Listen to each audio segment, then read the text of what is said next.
Comment déposer sur eToro étape par étape?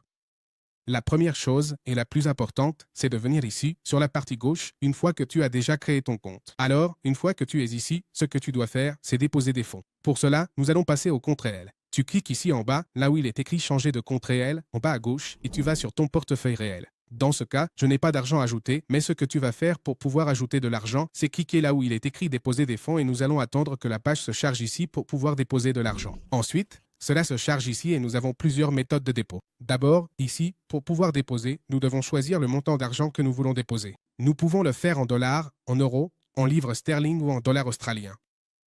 Et ensuite, pour le mode de dépôt, disons que tu as déjà indiqué ici 1000 dollars que tu veux déposer. Rappelle-toi que le minimum, si c'est la première fois que tu vas déposer, est de 200 dollars.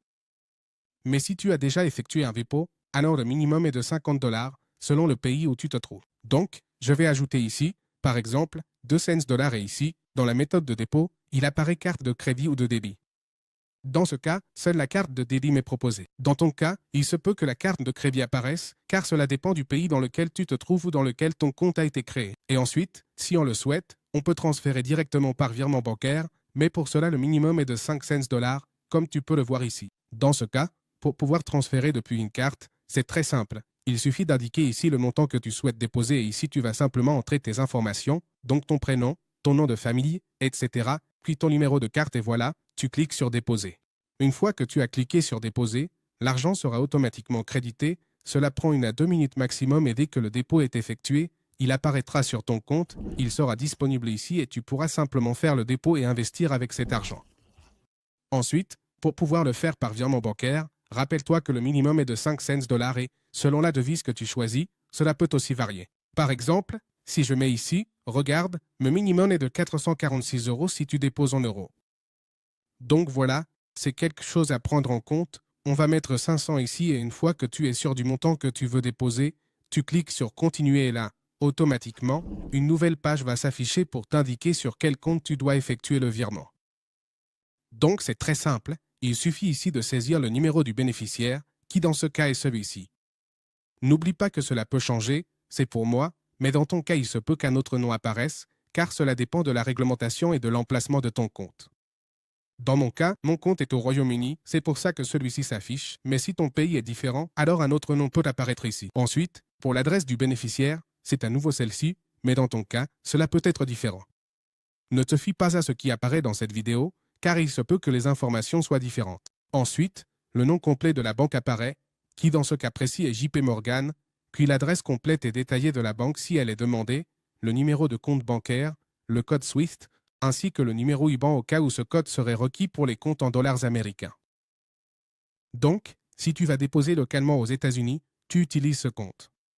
Et voilà, c'est essentiellement comme ça que tu vas déposer, c'est très simple, très facile, et rappelle-toi que tu dois absolument envoyer au minimum 500 $, car si tu envoies moins que ce montant, le dépôt ne sera pas traité et il se peut, dans certains cas, que ton dépôt soit bloqué et qu'on te facture des frais parce que le dépôt n'a pas pu être effectué.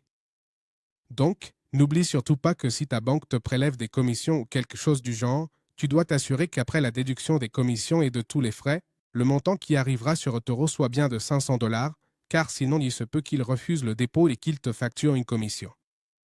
Ensuite, l'autre point important, c'est que, contrairement au dépôt par carte bancaire, le virement prend plusieurs jours, comme tu peux le voir, de 4 à 7 jours ouvrés.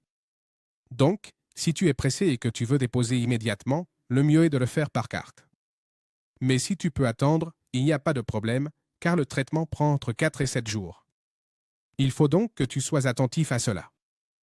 Et l'autre chose importante à bien retenir ici, c'est qu'eToro nous donne un conseil utile. Si jamais tu veux déposer de l'argent dans une autre devise, pour éviter les frais de conversion et ce genre de choses, il vaut vraiment mieux déposer depuis un compte bancaire qui est dans la même devise que celle dans laquelle tu vas faire le dépôt à l'origine.